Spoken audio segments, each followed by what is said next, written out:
ശ്രീനാരായണ ധർമ്മ പഠന ശിബിരത്തിൻ്റെ 20ാമത് വർഷമാണ്. ഈ പരിപാടിയിൽ പലപ്പോഴും എനിക്കും പങ്കെടുക്കാനുള്ള സൗഭാഗ്യം ഉണ്ടായിട്ടുണ്ട്. ഇവിടെ ഇരിക്കുന്ന പലരും നിരവധി മഹാന്മാരുടെ പ്രഭാഷണങ്ങൾ കേട്ടും ഗുരുദേവ കൃതികൾ പഠിച്ചവരുമാണ് എന്ന ഒരു വിശ്വാസത്തോടു കൂടിയാണ് ഞാനിവിടെ നിൽക്കുന്നത്. നിങ്ങളുടെ മുമ്പിൽ എന്നോട് പറയാൻ പറഞ്ഞിരിക്കുന്ന വിഷയം സർവമത സമ്മേളനത്തിൻ്റെ സന്ദേശം. ഇതാണ് വിഷയം. അതെവിടെ നടന്നു, ആര് നടത്തി, ആരൊക്കെ പങ്കെടുത്തു, സന്ദേശം എന്താണ് എന്നതൊന്നും പുതുമയുള്ള കാര്യമില്ല, എല്ലാവർക്കും അറിയാം. പക്ഷെ ഇത് 100ാം വർഷമാണ് എന്നുള്ള കാര്യം നമുക്ക് 100 വർഷമാണ്. 100 വർഷത്തിനുള്ളിൽ ഏതാണ്ട് എല്ലാ വർഷവും ഇത് സംബന്ധിച്ചിട്ടുള്ളതായ മതസൗഹാർദ്ദ സമ്മേളനങ്ങൾ നടന്നിട്ടുണ്ട്. പക്ഷേ 100 വർഷത്തിനും ശേഷം ഇപ്പൊ 100 വർഷം അതിന് ശേഷം മതത്തെ സംബന്ധിച്ച്, ജാതിയെ സംബന്ധിച്ച്, ദൈവത്തെ സംബന്ധിച്ചുള്ള കാര്യങ്ങളിൽ മനുഷ്യൻ എത്രമേൽ പുരോഗമിച്ചു എന്ന് ചോദിച്ചാൽ കുറെ മാറ്റം വന്നിട്ടുണ്ട്. പക്ഷേ പൊതുവെ മതത്തെ സംബന്ധിച്ചുള്ളതായ കാഴ്ചപ്പാടിന് വലിയ മാറ്റമൊന്നും വന്നിട്ടുണ്ടെന്ന് തോന്നുന്നില്ല. ആ ഒരു കാര്യം നമുക്കറിയാമല്ലോ. ഇപ്പൊ ഇവിടെ ആദ്യമായിട്ട് പറയേണ്ട ഒരു കാര്യം, ഒന്നും വാദിക്കാനും ജയിക്കാനും വേണ്ടിയിട്ടല്ല, അറിയാനും അറിയിക്കാൻ വേണ്ടിയിട്ടുണ്ടെന്നുള്ള ഒരു ക്യാച്ച് വേർഡ് നമുക്കറിയാം. ഓർക്കുക, മതമഹാസമ്മേളനത്തില് മതത്തിന്റെ പേരിൽ ഞാൻ ക്രിസ്ത്യാനി, എന്റെ മതം മാത്രം ശരി, നിന്റെ മതം തെറ്റ് എന്ന് പറഞ്ഞു വാദിക്കാൻ തുടങ്ങിയാൽ പക്ഷം രണ്ടാകും, അടി ഉറപ്പാണ്. ശരിയല്ലേ? അതുകൊണ്ട് ഇമാതിരി സ്ഥലങ്ങളിൽ വാദിക്കാൻ നിൽക്കരുത്. വാദം വേണം, പക്ഷെ എല്ലാവരും ധരിച്ചിരിക്കുന്നത് ഗുരുദേവൻ വാദിച്ചിട്ടില്ല എന്നാണ്. അങ്ങനെയല്ല. കൃത്യമായ ശാസ്ത്രത്തിന്റെ അടിസ്ഥാനത്തിൽ വാദിച്ച് ഉറപ്പിച്ചിട്ടുള്ളതാണ് ഗുരുവിന്റെ ഓരോ ആശയം. അതിൽ ഏറ്റവും പ്രധാനമാണ് ഒരു ജാതി, ഒരു മതം, ഒരു ദൈവം എന്നത്. അത് വെറുതെ പറഞ്ഞതല്ല. ജാതി എന്നതിനെ സമർത്ഥിക്കാൻ വേണ്ടി ഇന്ത്യൻ തർക്കശാസ്ത്രത്തിന്റെ സഹായത്തോടു കൂടിയാണ് മനുഷ്യത്വം എന്ന ജാതി പറയുന്നത്. ഗോത്വം എന്നതുപോലെ മനുഷ്യത്വം എന്നതൊരു ജാതിയാണ് എന്ന് പറയുന്നത് ശാസ്ത്രത്തിന്റെ അടിസ്ഥാനത്തിലാണ്. അപ്പോ വാദിക്കേണ്ട സ്ഥലങ്ങളും മറ്റുള്ള സ്ഥലത്തുണ്ട്. എല്ലാവരും പറയുന്നു ഗുരു ഇന്നോളം വാദിച്ചിട്ടില്ല എന്നാണ്. അനാചാരങ്ങൾക്കെതിരെ വാദിച്ചിട്ടില്ല, തെറ്റാണെന്ന് പറഞ്ഞിട്ടില്ല, അല്ലേ? അതുപോലെ തന്നെ അപരനു വേണ്ടി അഹർനിശൻ കൃപണത വിട്ട് കൃപാലു ചെയ്യുന്നു. കൃപാലു അല്ലാത്ത ഒരു കഥാപാത്രമില്ല. അയാൾ കൃപണനാണ്. കൃപണൻ ചെയ്തത് തെറ്റാണെന്ന് വാദിച്ച് പറഞ്ഞിട്ടുണ്ട്. ഇങ്ങനെ ഓരോ ഘട്ടത്തിലും വാദിക്കേണ്ട സ്ഥലത്ത് വാദിച്ചിട്ടുണ്ട്. എല്ലാവരും ഇങ്ങനെ കോമൺ ആയിട്ട് കണ്ണടച്ച് വിടുക, അങ്ങനെയല്ലാന്ന് ഇപ്പൊ പറയാം. അതല്ല, ശരിയല്ല. അപ്പൊ ഇവിടെ 100 വർഷമായെന്ന് പറഞ്ഞു. അതിനു മുമ്പ് 31 വർഷത്തിന് മുമ്പാണ് അമേരിക്കയിലെ ചിക്കാഗോയില് മതമഹാസമ്മേളനം നടന്നത്. അതിനും കുറച്ച് വർഷങ്ങൾക്ക് മുമ്പാണ് 1888 സർവമത സമന്വയത്തിന്റെ പ്രഖ്യാപനം ഗുരു നടത്തുന്നത്. എന്താണ് ആ പ്രഖ്യാപനം? ജാതിഭേദം മതദ്വേഷം ഏതുമില്ലാതെ സർവരും സോദരത്വേന വാഴുന്ന മാതൃകാസ്ഥാനമാണ് ഇത്. ഇതെന്ന് പറഞ്ഞാൽ ഈ ലോകമാണ്. വർഷം മാത്രം നിങ്ങളൊന്ന് ശ്രദ്ധിക്കുക, 1888. അതിനുശേഷമാണ് 1893 മതമഹാസമ്മേളനം നടക്കുന്നത്. പറഞ്ഞല്ലോ, അമേരിക്കയിലാണ് ഇത് പരിപാടി നടക്കുന്നത്. അത് നടത്താനുള്ള സാഹചര്യം കൊളംബസ് അമേരിക്ക കണ്ടുപിടിച്ചതിന്റെ 300ാമത് വർഷം, അതിന്റെ ഭാഗമായിട്ടാണ് ഇത് നടത്തുന്നത്. ഇത് നടത്തുന്നതിന്റെ വേറൊരു ഉദ്ദേശം എന്ന് പറഞ്ഞാൽ, അതാണ് നമ്മൾ അറിയേണ്ടത്. ഇപ്പൊ നമ്മള് സായിപ്പുമാരെ കുറിച്ച് പറയുമ്പോൾ നമുക്ക് ഇങ്ങനെ എന്തൊക്കെയോ ആണ്. യൂറോപ്പുകാര് ഇംഗ്ലീഷിൽ പറയുന്നവരൊക്കെ വലിയ കേമന്മാരാണ്. ഓർക്കുക, അവരുടെ ഇടയിൽ ജീവിക്കാൻ അനുവദിക്കുക എന്ന ഒരു രീതി അവർക്കില്ലായിരുന്നു. അവർക്ക് ഓരോരുത്തർക്കും ഓരോ മതങ്ങളാണ്. ആ മതത്തിന്റെ പേരിൽ വെട്ടുകയും കൊല്ലുകയും ചെയ്യുക എന്നത് ഒരു നിരന്തര പ്രക്രിയയാണ്. ഉദാഹരണം പറഞ്ഞാൽ ധാരാളം മതയുദ്ധങ്ങൾ ഉണ്ടായിരുന്നു. അതിൽ ഏറ്റവും പ്രധാനപ്പെട്ട ഒരു യുദ്ധം, ആ യുദ്ധത്തിന്റെ പേരാണ് വിശുദ്ധ യുദ്ധം. 30 വർഷം നീണ്ടു നിന്ന ഒരു യുദ്ധം. ആരൊക്കെ തമ്മിലാണെന്ന് അറിയാമോ? അത് പ്രൊട്ടസ്റ്റന്റുകാരും കത്തോലിക്കക്കാരും തമ്മിലാണ്. ക്രിസ്ത്യാനികളുടെ ഉള്ളിലുള്ള പ്രൊട്ടസ്റ്റന്റുകാർ പറയും, ഞങ്ങൾ പറയുന്ന യേശു ആണ് ശരിയായ യേശു, നിങ്ങൾ പറയുന്ന യേശു പൊട്ടനാണെന്ന്. അപ്പൊ മറ്റവർ സമ്മതിക്കോ? ഇല്ല. അവർ പറഞ്ഞ അതല്ല എന്ന് പറഞ്ഞു. നെക്സ്റ്റ് അടിയാണ്, ഉറപ്പാണ്.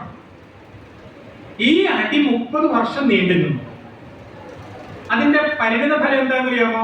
80 ലക്ഷം ആളുകള് മരിച്ചു. ഔദ്യോഗികമായ കണക്കാണ്.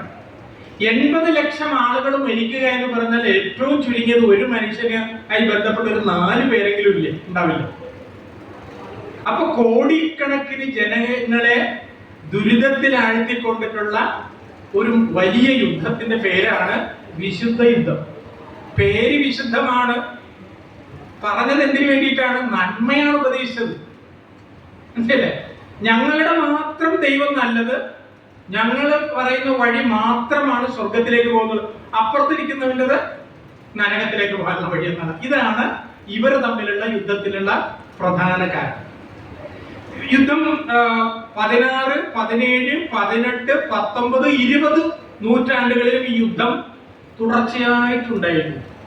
ഇപ്പോഴും യുദ്ധം നടന്നുകൊണ്ടിരിക്കുകയാണ്. ഇസ്രയേലും മറ്റ് അറേബ്യൻ രാജ്യങ്ങളുമായി നടന്നുകൊണ്ടിരിക്കുന്ന യുദ്ധം മതമാണ്. ബംഗ്ലാദേശിൽ ചുട്ടുകൊല്ലുന്നത് മതത്തിന്റെ പേരിലാണ്. അപ്പൊ നമ്മൾ ധരിച്ചിരിക്കുന്നത് ഇംഗ്ലീഷ് പറഞ്ഞാൽ പാന്റും കോട്ടും ഇട്ട് കഴിഞ്ഞാൽ ആള് മാറി, എല്ലാം മാറിയിട്ടല്ല, ഇപ്പോഴും ഈ സാധനം നടക്കുന്നുണ്ട്. ഇതാണ് 1893 ലോക മതമഹാസമ്മേളനം നടക്കാനുള്ള സാഹചര്യം. ഇനി ഈ സംഘടിപ്പിച്ച ആളുകളുടെ ഉദ്ദേശം എന്താന്ന് പറഞ്ഞാല്, അമേരിക്കയിലാണ് നടന്നതെന്ന് അറിയാലോ. അമേരിക്കയിലെ ഒരു ക്രിസ്ത്യൻ വിഭാഗത്തിൽ തന്നെ ഒരു വിഭാഗം അവരെല്ലാവരെയും വിളിച്ചു കൂട്ടിയതിന്റെ ഉദ്ദേശം എന്ന് പറഞ്ഞാൽ, ശരിക്കും പറഞ്ഞാൽ ഞങ്ങളുടെ മതമാണ് സൂപ്പർ, അതുകൊണ്ട് നിങ്ങൾ ഏതെങ്കിലുമൊക്കെ വിശ്വസിച്ചോളൂ, നിങ്ങൾക്ക് രക്ഷ കിട്ടണമെങ്കിൽ ഇതിലേക്ക് വരണം. ഇത് പ്രഖ്യാപിക്കാൻ വേണ്ടിയിട്ട് 41 മതവിഭാഗങ്ങളെ ആളുകളെ വിളിച്ചിരുന്നു അതിലേക്ക്. അതിന് 400 പ്രതിനിധികൾ ഉണ്ടായിരുന്നു. എല്ലാ ദിവസവും പ്രസംഗം കേൾക്കാൻ ഏതാണ്ട് 4000-അടുത്ത ആളുകൾ ഉണ്ടായിരുന്നു. ആ സമ്മേളനം പ്രസിദ്ധമായതിന്റെ ഒരൊറ്റ കാരണം എന്താണെന്ന് അറിയാമോ?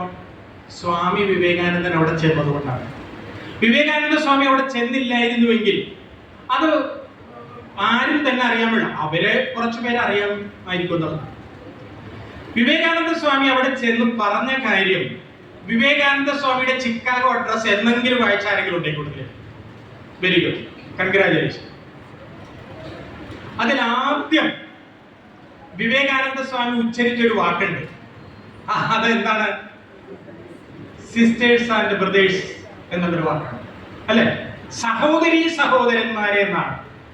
അവര് കേട്ടിട്ടുള്ളത് സാധാരണ ladies and gentleman, boys and girls, ഇതാണ് അവർ കേൾക്കുന്നത്.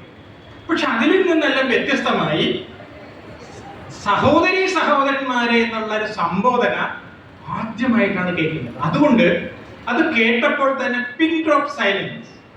ഈ 14,000 പേരിരുന്ന സ്ഥലത്ത് അവൻ ആദ്യമായിട്ട് ഇങ്ങനെ ഒരു വാക്ക് കേൾക്കുകയാണ്. എന്തുകൊണ്ടാണ് ഇങ്ങനെ പറഞ്ഞത്, സംബോധന ചെയ്തത് എന്നാണെങ്കിൽ ഇനി ഞാൻ പറയുന്നൊന്ന് ശ്രദ്ധിച്ചോളാം. എല്ലാവരും ആത്മസഹോദരരെന്നല്ലേ പറയേണ്ടത്? മനസ്സിലായി? നാം മറ്റുള്ള മനുഷ്യരെ കാണുന്ന സമയത്ത് യഥാർത്ഥത്തിൽ നമ്മുടെ തന്നെ സഹോദരി സഹോദരന്മാരാണ്. അങ്ങനെയല്ലല്ലോ, നമ്മളൊക്കെ തമ്മിൽ വ്യത്യാസമുണ്ടല്ലോ. വ്യത്യാസമുണ്ട്, പക്ഷെ നമ്മയൊക്കെയും ബന്ധിച്ച സാധനം ഉണ്ട്. നമ്മളെല്ലാം ഒന്നിപ്പിക്കുന്ന ഒരു സംഭവമുണ്ട്, ആത്മീയതയുടെ ഇതാണ്, അല്ലേ? കാരണം ചൈതന്യാദാഗതം സർവം, കാണപ്പെടുന്നതെല്ലാം സ്ഥൂലം സൂക്ഷ്മം കാരണം അല്ലെ, ഇതെല്ലാം തന്നെ ആത്മാവിൽ നിന്ന് വന്നു, ആത്മാവിൽ നിലനിൽക്കുന്നു. അതുകൊണ്ട് ഈ ആത്മാവിനെ ധ്യാനിക്കാനുള്ള ഭാഗ്യം എനിക്കുണ്ടാവണം എന്നാണ് ഗുരു പറയുന്നത്. അപ്പൊ ഈ ആത്മാവ് എന്ന് പറയുന്ന അതേ സംഭവത്തിനെയാണ് ഈശ്വരനെന്നും പരമ്പൊരുളെന്നും ശക്തി എന്നും പല പേരുകളിൽ വിളിക്കാറുണ്ട്. ആ അർത്ഥത്തിൽ നോക്കിക്കഴിഞ്ഞാൽ അലകളും ആഴിയും എന്നു വേണ്ട എല്ലാ ഉലകും, കാരണം നമ്മൾ ഈ കാണുന്ന ഓരോ ജീവജാലങ്ങളിലും നിറഞ്ഞു നിൽക്കുന്നത് ഈ ചൈതന്യമാണ്. അതിനെ തിരിച്ചറിയുക എന്നതാണ് ആത്മീയത എന്ന് പറയുന്നത്. അതാണ്. അല്ലാതെ ഞാൻ വലിയ കേമനാണെന്ന് പ്രസംഗിക്കുന്നതിലോ അല്ലെങ്കിൽ അതല്ലല്ല. നമ്മൾ പരസ്പരം എന്താ പറയാ, കാണുന്ന സമയത്ത് നമ്മൾ അഭിസംബോധന ചെയ്യുന്ന ഒരു രീതിയുണ്ട്. നമസ്തേ എന്നാണ് പറയുന്നത്. നമസ്തേ. അതിന്റെ അർത്ഥം എന്താ അറിയാമോ? അതിന്റെ അർത്ഥം അങ്ങയുടെ ഉള്ളിൽ കുടികൊള്ളുന്ന ചൈതന്യത്തെ ഞാൻ നമസ്കരിക്കുന്നു. സ്വാഭാവികമായും തിരിച്ചിങ്ങോട്ടാണ്. ഇത് ഭാരതീയമായ ഒരു കൺസെപ്റ്റാണ്. അപ്പോ അങ്ങനെ നോക്കിയാൽ എല്ലാവരും ആത്മസഹോദരന്മാരാണ്. ഇതാണ് വിവേകാനന്ദ സ്വാമി അവിടെ പറഞ്ഞത്. രണ്ടാമത് വിവേകാനന്ദ സ്വാമി പറഞ്ഞത്, I thank you in the name of millions and millions of എന്താ പറയാ monks in India. ഈ ഭാരതത്തിലെ സന്യാസി പാരമ്പര്യത്തിന്റെ പേരിൽ ഞാൻ നന്ദി പറയുന്നു. ഇങ്ങനെ നമ്മുടെ നാടിന്റെ പേരിൽ, ഇവിടുത്തെ എല്ലാവരുടെയും പേരിൽ നന്ദി പറയുകയാണ്. ഒരു മനുഷ്യൻ നന്ദിയുള്ളവനായിരിക്കണം, അല്ലെ? ഗുരു പറഞ്ഞത് പിണ്ടത്തിനോട് പോലും നന്ദി ഉണ്ടാവണം. ഗർഭത്തില് അല്ലെ, ഗർഭപാത്രത്തിൽ ഒരു മാംസപിണ്ഡമായിരിക്കുന്ന സമയം മുതൽ എന്നെ അപാരമായ കാരുണ്യത്തോടുകൂടി കരുതലോടുകൂടി വളർത്തി ഈ രൂപത്തിലാക്കിയ ഭഗവാനുമാണ് നന്ദി. സത്യമാം അറിവാർന്നുള്ള ശുദ്ധരൂപന്റെ സത്പദം കാണായെങ്കിൽ വിദ്യ കൊണ്ട് എന്തെങ്കിലും ഉളവാകും പ്രയോജനം. അപ്പൊ വിദ്യാഭ്യാസം എന്തിനു വേണ്ടിയിട്ടാണ്? ഈ പൊരുളിനെ അറിയുക എന്നതാണ്. ഇതാണ് സംഭവം. അപ്പൊ അതിനാദ്യം നിങ്ങൾക്ക് വേണ്ടത് നന്ദി വേണോടോ. നന്ദി എന്ന് പറയാറില്ല. ആ നന്ദി കുറിച്ചാണ് രണ്ടാമത് വിവേകാനന്ദ സ്വാമി പറഞ്ഞത്. മൂന്നാമത് പറഞ്ഞത്, മാറുന്ന ലോകത്തിൽ മാറാത്ത ഒന്ന് മാത്രമാണുള്ളത്. മാറുന്ന ലോകത്തിൽ മാറാത്ത ഒന്നുണ്ട്. ആ മാറാത്തത് എന്താണ്? അതാണ് ആത്മാവെന്ന് പറഞ്ഞാൽ. അതിന്റെ ഭാഗമാണ് നമ്മൾ ഓരോരുത്തരും. ഇതും ഗുരു പറഞ്ഞിട്ടുള്ളതാണ്. ആത്മോപദേശ ശതകത്തിൽ പറഞ്ഞത് മുഴുവനും ഈ കാര്യമാണ്. ഞാനിത് പ്രത്യേകിച്ച് എടുത്തു പറയാനുള്ള കാരണം കൂടിയുണ്ട്. അത് ഇതിനിടയിൽ പറയാം. മറ്റൊരു കാര്യം, പല മതസാരവും ഏകമെന്നുള്ളതാണല്ലോ സർവമത സമ്മേളനത്തിന്റെ സന്ദേശം. അതിന് വിവേകാനന്ദ സ്വാമി അവിടെ പറഞ്ഞ ഉദാഹരണം, പല സ്ഥലങ്ങളിൽ നിന്ന് ഉറവയെടുക്കുന്ന വെള്ളം അത് ഒലിച്ച് പല നദികളായിട്ട് അവസാനം വന്ന് ചേരുന്നത് കടലിലാണ്. ആകാശാത് പതിതം തോയം യഥാ ഗച്ഛസി സാഗരേ സർവദേവ നമസ്കാരം കേശവം പ്രതിഗച്ഛതി. ഇതേ ഈ ആശയം സംസ്കൃതത്തിൽ ഗുരുദേവൻ പറഞ്ഞത് അനേക വിധിസംഭൂത നിമ്നകേവം അഹോദതി ഏകം സനാതനം വസ്തു പ്രാപ്യ വിശ്രാമ്യതി സ്വയം. ശ്രീനാരായണ ധർമ്മത്തിൽ. അപ്പോ വിവേകാനന്ദ സ്വാമി പറഞ്ഞ എല്ലാ കാര്യവും അതിന് മുമ്പും അതിന് ശേഷവും ഗുരുദേവൻ പറഞ്ഞിട്ടുണ്ട്. ഇതിനർത്ഥം മഹാഗുരുക്കന്മാർ ഒരുപോലെ ചിന്തിക്കുന്നു. നമ്മൾ എപ്പോഴും ഓർക്കേണ്ട ഒരു കാര്യം, ഗുരുദേവൻ മാത്രമേ ചിന്തിച്ചിട്ടുള്ളൂ, മറ്റുള്ളവരെല്ലാം മഹാമോശക്കാരാണ്. അങ്ങനെ ദൈവം ഓർത്താൽ പറയരുത് കേട്ടോ. അനുകമ്പാശാലികളാണ്. അനുകമ്പ ദശകം എന്ന് പറയുന്ന ഒരു കൃതിയിൽ എല്ലാ പരമ്പരയിലുള്ള ഗുരുക്കന്മാരെ അവതരിപ്പിക്കുന്നുണ്ട്. അല്ലെ, അവരെല്ലാവരും നരരൂപമെടുത്ത ദൈവങ്ങൾ, അനുകമ്പശാലികളാണ്. ആ അനുകമ്പശാലികളിൽ സരളാദ്വയ ഭാഷ്യകാരനാം ഗുരുവോയി അനുകമ്പയാണ്.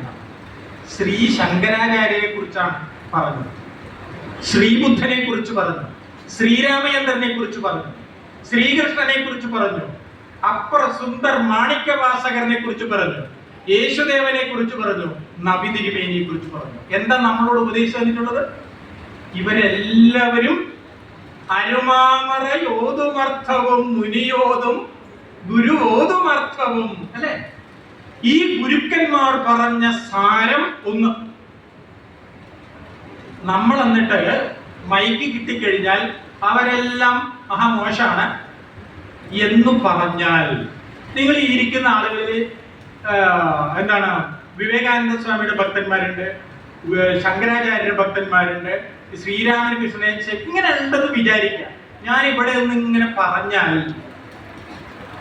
നല്ല പ്രസംഗമാണെന്ന് പറയുന്നത് ഹൃദയം കൊണ്ട് സ്വീകരിക്കുക. അതുകൊണ്ട് എന്ത് സംഭവിച്ചു എന്ന് ചോദിച്ചാൽ, 100 വർഷത്തിന് ശേഷവും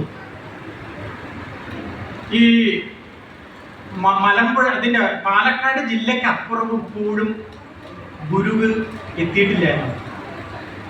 നമ്മൾ പറയും വിശ്വഗുരുവാണ്, ശരിയാണ്. എന്തുകൊണ്ട് പറ്റുന്നില്ല എന്ന് ചോദിച്ചാൽ, നമ്മൾ ആ നിലയിൽ അവതരിപ്പിക്കുന്നില്ല.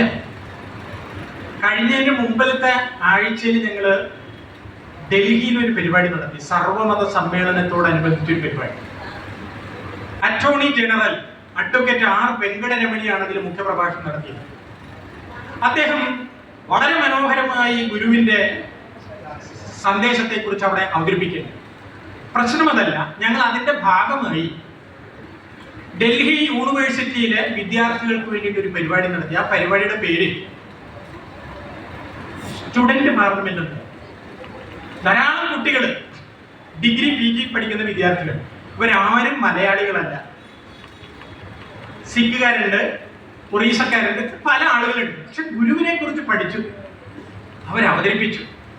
ഞാൻ അവരുടെ പ്രൊഫസറുമായിട്ട് സംസാരിച്ചു. അപ്പൊ അവര് പറയണം, അവർ ഒറീസക്കാരിയാണ്. സാർ, ഞങ്ങൾ ഫിലോസഫി ഡിപ്പാർട്ട്മെന്റിലെ പല ഫിലോസഫേഴ്സിനെ കുറിച്ച് പഠിപ്പിക്കാറുണ്ട്. പക്ഷേ ഒരു ഫിലോസഫിയെ എങ്ങനെയാണ് ജനജീവിതത്തെ മാറ്റിമറിച്ചത്? അത് എനിക്ക് ട്യൂഷൻ എടുത്ത ടീച്ചർ, സ്വാമി വിവേകാനന്ദൻ കേരളത്തെ കുറിച്ച് പറഞ്ഞത് അവിടെ അൺടച്ചബിലിറ്റി ഉണ്ട് എന്നൊക്കെയാണ്. അങ്ങനെയുള്ള കേരളത്തിനെ മാറ്റിമറിച്ചത് ഈ ഫിലോസഫിയാണ്, അതായത് പ്രാക്ടിക്കൽ ഫിലോസഫി. അപ്പൊ അത് തീർച്ചയായിട്ടും ഞങ്ങളുടെ കുട്ടികൾ അറിയണം എന്നതുകൊണ്ട് ഞങ്ങൾ പഠിപ്പിക്കാറുണ്ട്. പറഞ്ഞവരാരും മലയാളികളല്ല, പറഞ്ഞവരാരും ഗുരുഭക്തന്മാരല്ല, അവര് ശരിക്കും മനസ്സിലാക്കി. ഇനി ഈ പരിപാടി ഞങ്ങൾ സംഘടിപ്പിച്ച കൂട്ടത്തിൽ സിഖുകാരുണ്ടായിരുന്നു. അതില് ജൂതന്മാരുണ്ടായിരുന്നു, പല ആളുകളുണ്ടായിരുന്നു. അവരോട് പറഞ്ഞെന്താണെന്നറിയാമോ?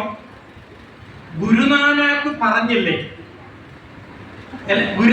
പറഞ്ഞില്ലേ, എല്ലാ മനുഷ്യനും ദൈവികതയുടെ ആവിഷ്കാരമാണെന്ന്.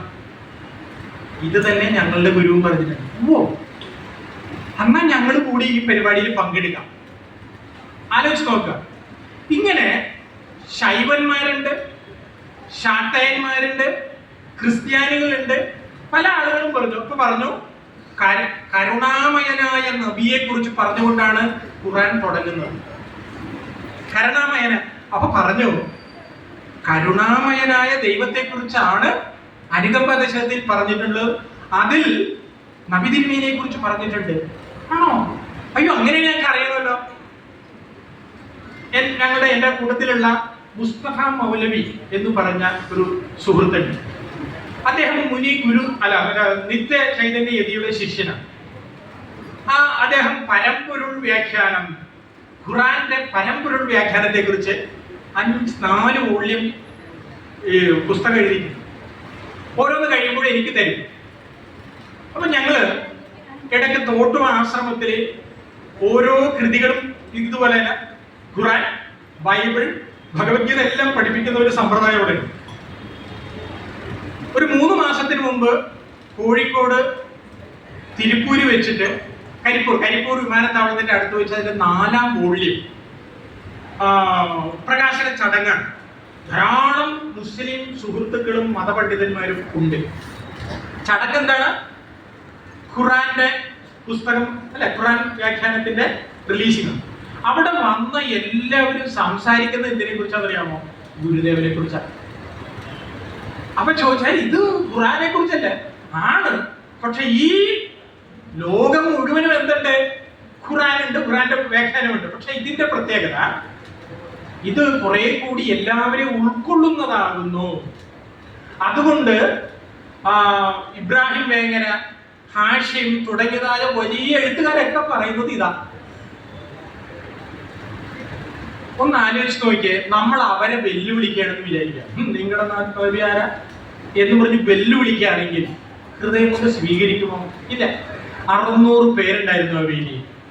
600 പേര്. അപ്പോ നാം പറഞ്ഞ് ജനങ്ങളുടെ ഹൃദയത്തിലേക്ക് ഇറങ്ങി ചെല്ലുമ്പോൾ അവർ കൂടുതൽ മനസ്സിലാക്കും.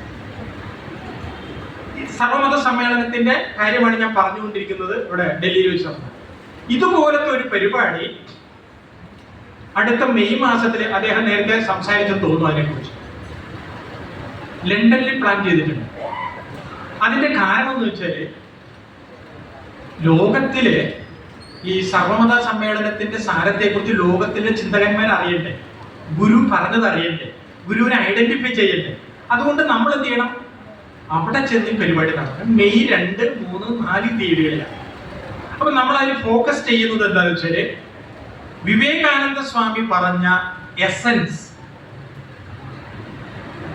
ബൈബിളിലും ഖുറാനിലും ബുദ്ധ ദർശനങ്ങളിലുള്ള എസൻസ്, ആ സാരമാണ് ആറ്റിക്കുറുക്കി ഗുരുദേവൻ ആത്മോപദേശ ശതകത്തിലും അനുകമ്പ ദശകത്തിലും പറഞ്ഞിട്ടുള്ളത്. അപ്പോൾ നിങ്ങൾ ഈ ഒരു വിഷയത്തെ കുറിച്ച് പഠിക്കുകയാണെങ്കിൽ വളരെ നന്നായിരിക്കും ഗുരുവിനെ കുറിച്ച് അറിഞ്ഞാൽ. അങ്ങനെയാണോ?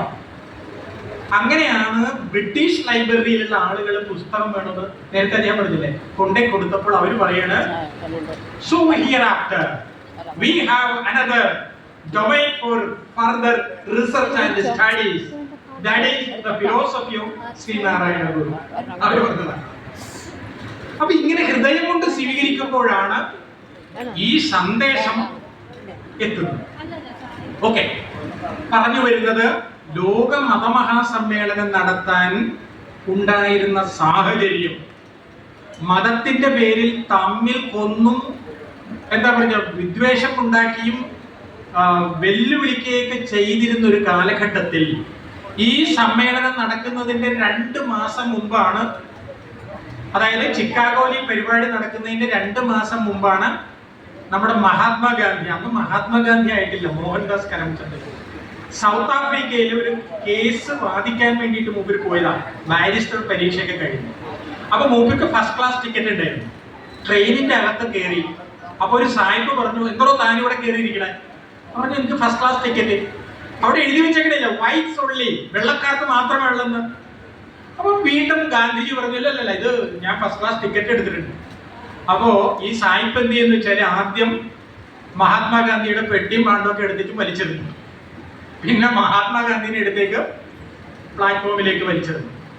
അപ്പോഴാണ് മോഹൻദാസ് കരംചന്ദ് ഗാന്ധി ഇങ്ങനെ ചിന്തിച്ചത്, ഏറ്റവും ഉയർന്ന വിദ്യാഭ്യാസമുള്ള എനിക്ക് എന്താണ് ഗതിയെങ്കിൽ ഇവിടുത്തെ സാധാരണക്കാരന്റെ അവസ്ഥ എന്തായിരിക്കും?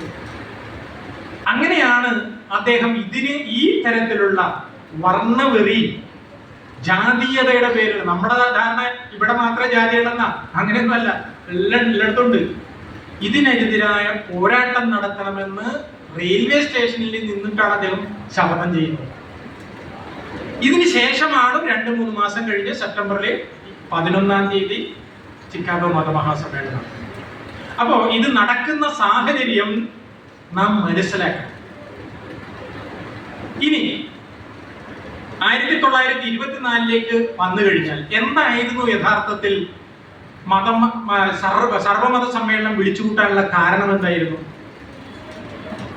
ഒന്ന്, അതിശക്തമായ മതപരിവർത്തനം. രണ്ട്, 1921 മാപ്പിള ലഹള മതത്തിന്റെ പേരിലായിരുന്നു. പക്ഷെ അത് അങ്ങനെയല്ല, സ്വാതന്ത്ര്യ സമരമാണെന്നൊക്കെ പറയുന്നുണ്ട്. പക്ഷെ തല വെട്ടി തൂർ കിണറ്റില് നിറച്ച കാര്യം നമുക്കറിയാം. ജാതീയത ഇവിടെ ഉണ്ടായിരുന്നു, ജാതികൾ തമ്മിൽ വലിയ വിദ്വേഷമാണ്. പക്ഷെ അതിന്റെ പേരിലായിരുന്നു ഈ സംഭവം നടത്തിയത്. അതിനെക്കുറിച്ച് കുമാരനാശാൻ എഴുതിയ കവിതയുടെ പേരാണ് ദുരവസ്ഥ. പിന്നെ മൂപ്പർക്ക് അധികം നാൾ ജീവിക്കേണ്ടി വന്നിട്ടില്ല. കാര്യങ്ങൾ മനസ്സിലാവുന്നുണ്ട്. ഒന്ന്, മതപരിവർത്തനം. രണ്ട്, മതത്തിന്റെ പേരിലുള്ള ഇത്തരത്തിലുള്ള പീഡനങ്ങൾ. അതോടൊപ്പം ബ്രിട്ടീഷുകാരുടെ സഹായത്തോടുകൂടി വിദേശങ്ങളിൽ നിന്നും മിഷണറിമാർ വ്യാപകമായി മതപരിവർത്തനം ഒരു വലിയ കലയാക്കി മാറ്റി. അയ്യങ്കാളി എന്ന മഹാനെ പോലും, അയ്യങ്കാളിയുടെ കുടുംബക്കാരെ എല്ലാവരെയും മതപരിവർത്തനം നടത്തി. അയ്യങ്കാളിയെ മതപരിവർത്തനം നടത്താൻ നോക്കിയത് സാധിച്ചില്ല. മൂപ്പരുടെ കൂട്ടത്തിലുള്ളവരെല്ലാവരും അദ്ദേഹത്തെ പറ്റിച്ച് കളം മാറി. ഇനി ഞാൻ പറയുന്നത് ക്ഷമയോടുകൂടി കേൾക്കണം. പുസ്തകത്തിലുള്ളത് മാത്രമാണ് ഞാൻ പറയുന്നത്. അത് തെറ്റാണെങ്കിൽ ആ പുസ്തകം തെറ്റാണെന്നാണ്. ഗുരുവിന്റെ കൂട്ടത്തിൽ നിന്ന് പലരും മതം മാറി.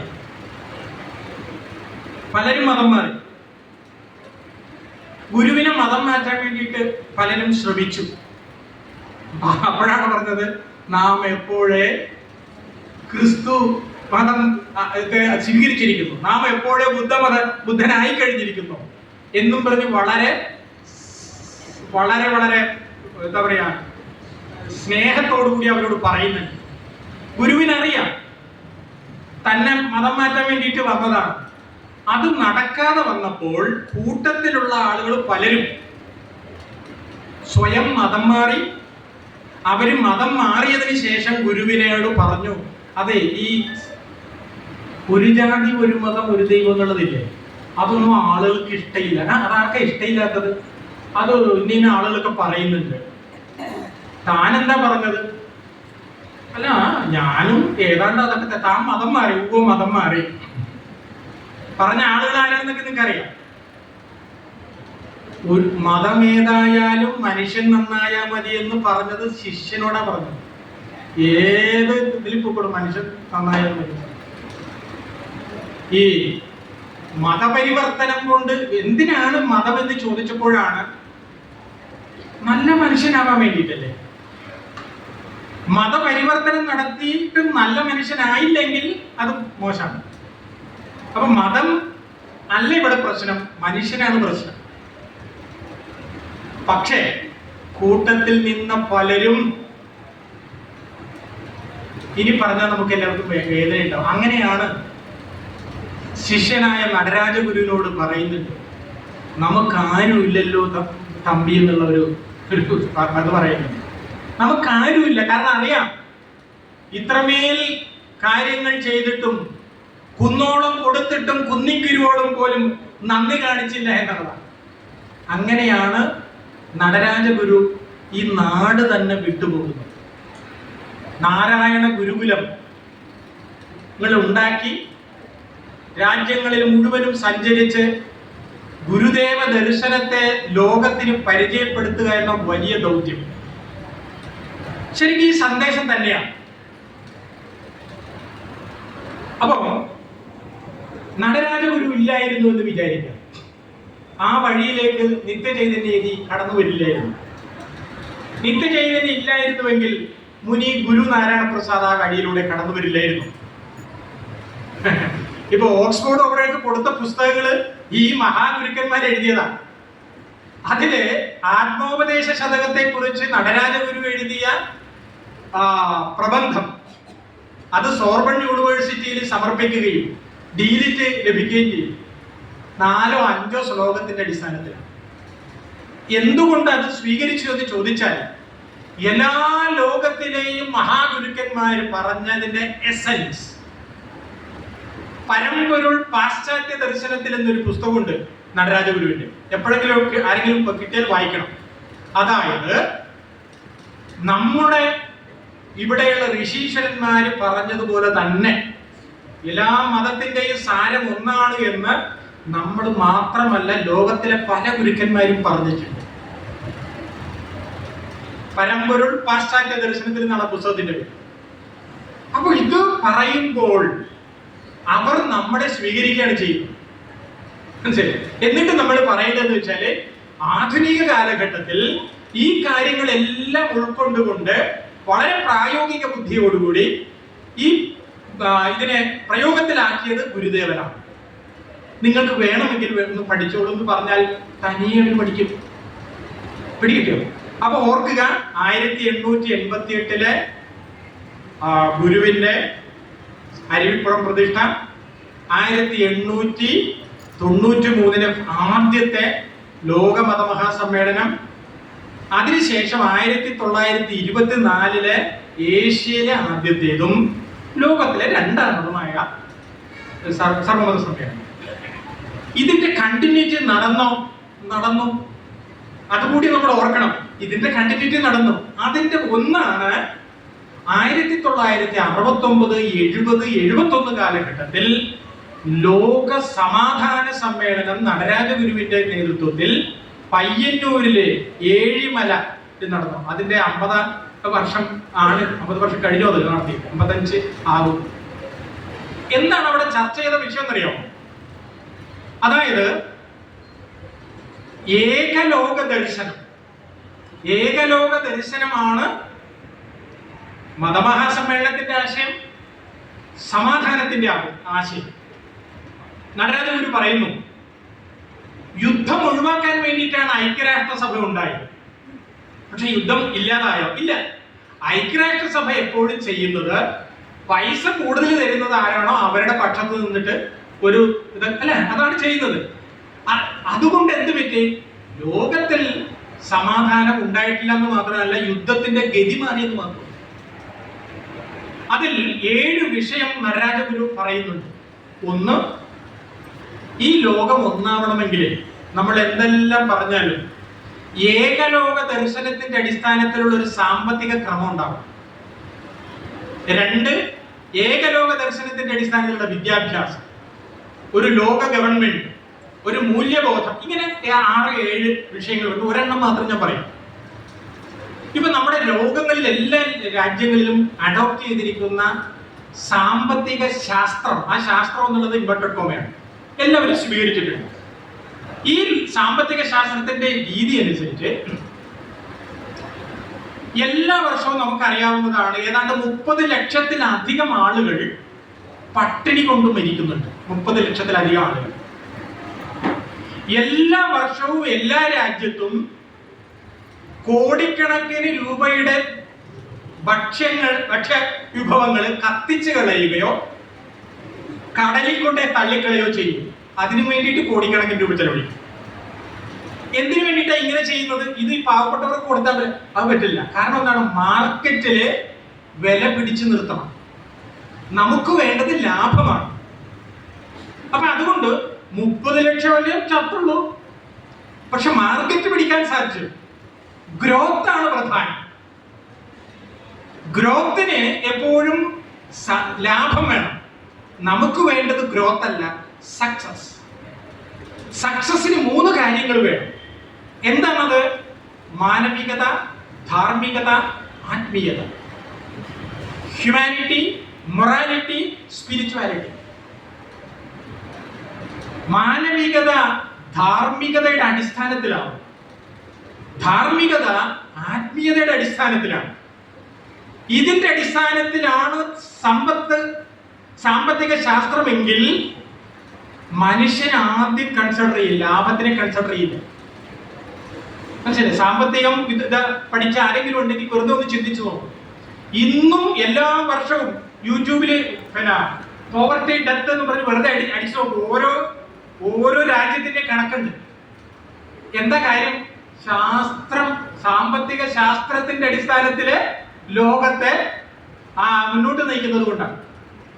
ഇവിടെയാണ് നടരാജ ഗുരു പറഞ്ഞത്, ഏകലോക ദർശനം എന്ന ഗുരുവിന്റെ കൺസെപ്റ്റിന്റെ അടിസ്ഥാനത്തിലുള്ള ഒരു സാമ്പത്തിക നയം നമുക്ക് വേണം. ഇതൊന്നും യുനെസ്കോവിന് ഇന്ന് വരെ ചിന്തിക്കാൻ പോലും സാധിച്ചിട്ടില്ല എന്നതാണ്. അപ്പോ മതമഹാസമ്മേളനത്തിന്റെ കണ്ടിന്യൂറ്റി ഉണ്ടായി. അതിന്റെ കണ്ടിന്യൂറ്റി തന്നെയാണ് നേരത്തെ പറഞ്ഞ ലോകത്തിൽ എവിടെയൊക്കെ ഇത്തരത്തിൽ ചിന്തിച്ചോ അവരുടെ എല്ലാം ആശയങ്ങൾ കൂട്ടിച്ചേർന്നത്. ഇപ്പൊ ഡൽഹിയിൽ നടന്ന പരിപാടിയിലും ഇനി ഇവിടെ വരാൻ പോകുന്ന പരിപാടിയിൽ ഞങ്ങൾ മുന്നോട്ട് വെച്ചിരിക്കുന്നത് ഈ ആശയമാണ്. എന്നിട്ട് നമുക്കറിയാം, ആലുവ സമ്മേളനത്തിന് ശേഷം വാസ്തവത്തിൽ ഗുരു അധികം പ്രസംഗമൊന്നും നടത്തിയില്ല. ആകെ ചെയ്തതെന്ന് വെച്ചാൽ ഓരോ മതത്തിന്റെ ആളുകളോടും പറഞ്ഞത്, ഈ ലോകത്തെ മുഴുവനും ഉൾക്കൊള്ളുന്ന ഒരു തത്വചിന്ത നിങ്ങളുടെ മതദർശനത്തിൽ ഉണ്ടാവുമല്ലോ, ആ കാര്യം നിങ്ങൾ പറയും. അങ്ങനെയാണ് ഇപ്പൊ വ്യത്യസ്ത മതവിഭാഗങ്ങളുടെ ആളുകൾ വന്ന് പറഞ്ഞപ്പോൾ എന്തായി, പറഞ്ഞതെല്ലാം ഒന്നാണ്. അപ്പൊ പറഞ്ഞതാ, ഇപ്പൊ നിങ്ങൾ പറഞ്ഞതെല്ലാം ഒന്നല്ലേ? ഇത് കാണിക്കുന്നത് എന്താണ്? പലമത സാരവും ഏകം. ഗുരു അല്ല എന്ന് പറയുന്നത്, നിങ്ങൾ പറഞ്ഞു വന്നപ്പോ ഒന്നും പറഞ്ഞില്ലേ? ഇപ്പൊ എന്ത് വേണം? ഈ സാധനം അവരവരെ ശരിക്ക് പഠിക്കുക. ഞങ്ങളുടേത് മാത്രം ശരിയെന്ന് പറയണ്ട, ഓരോരുത്തരുടെയും പഠിക്കുക, മനസ്സിലാക്കുക. എന്നിട്ട് ഗുരു ഒരു കാര്യം പറഞ്ഞു, ഇത് പഠിക്കാനും പഠിപ്പിക്കാനും വേണ്ടി ഒരു കേന്ദ്രം നമുക്ക് തുടങ്ങണം, അല്ലെ? കേന്ദ്രം ദൗർഭാഗ്യവശാൽ അതിന്നും സാധ്യതമായിട്ടില്ല എന്നുള്ളത് ഒരു സത്യമാണ്. യഥാർത്ഥത്തിൽ അത് കേരളത്തിൽ നടക്കില്ല. വന്നാൽ പോലും അത് അതിന്റെ സ്പിരിറ്റിൽ വരില്ല. അതുകൊണ്ട് ഇത് വരേണ്ടത് UN ആസ്ഥാനത്തിന്റെ തൊട്ടടുത്താവണമെന്നാണ് നമ്മുടെ ഒരു സങ്കല്പം. മനസ്സിലായില്ലേ? അവിടെ തന്നെ വരണം.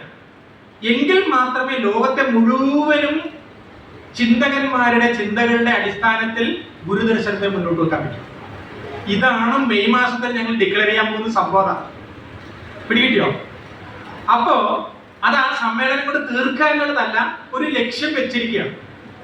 ഇത്ര വർഷത്തിനുള്ളിൽ ഈ കാര്യം. അപ്പൊ അതിന് പങ്കെടുക്കാൻ പോകുന്നത് UN പ്രതിനിധികൾ പങ്കെടുക്കുന്നുണ്ട്, വിവിധ മത ആചാര്യന്മാർ പങ്കെടുക്കുന്നുണ്ട്.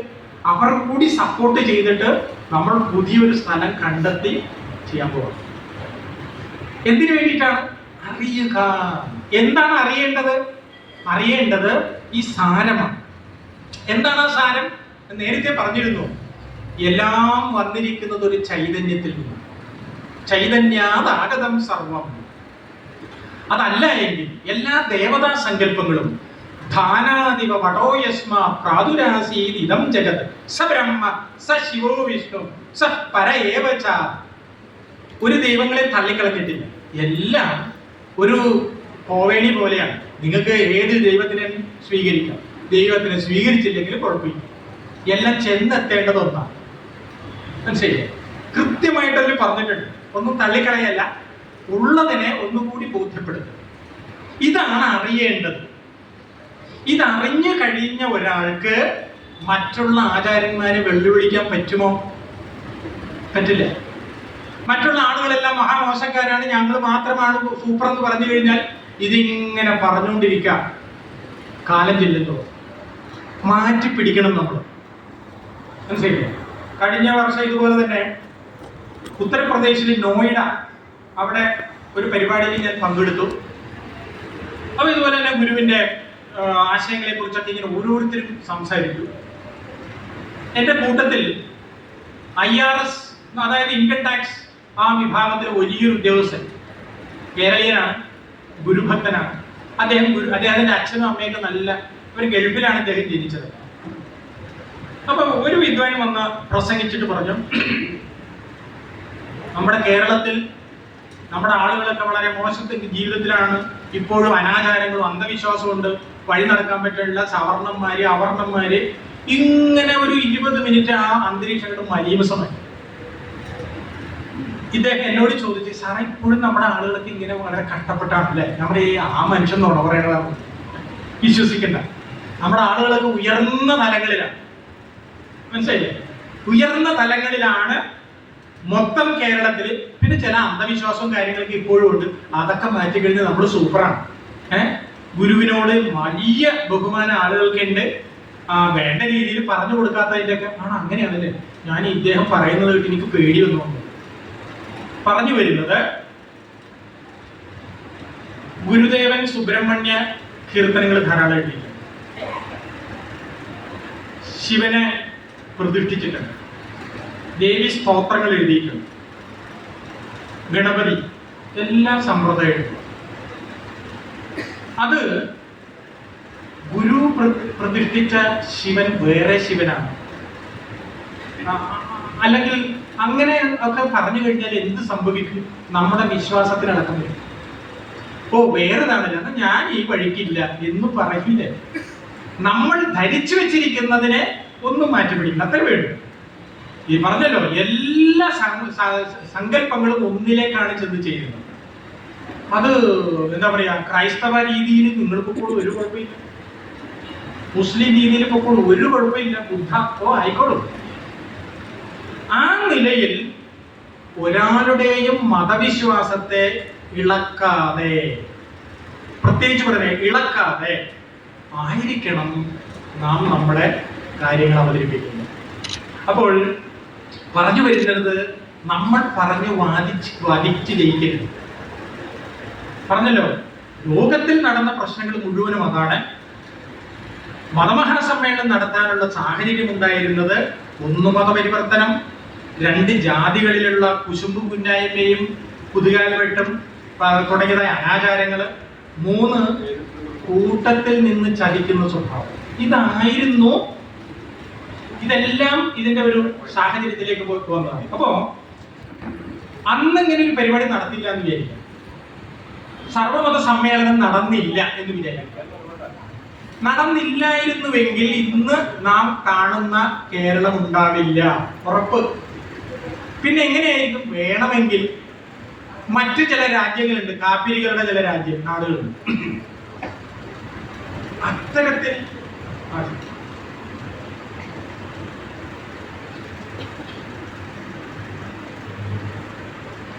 അതിനേക്കാൾ കഷ്ടമാണ്.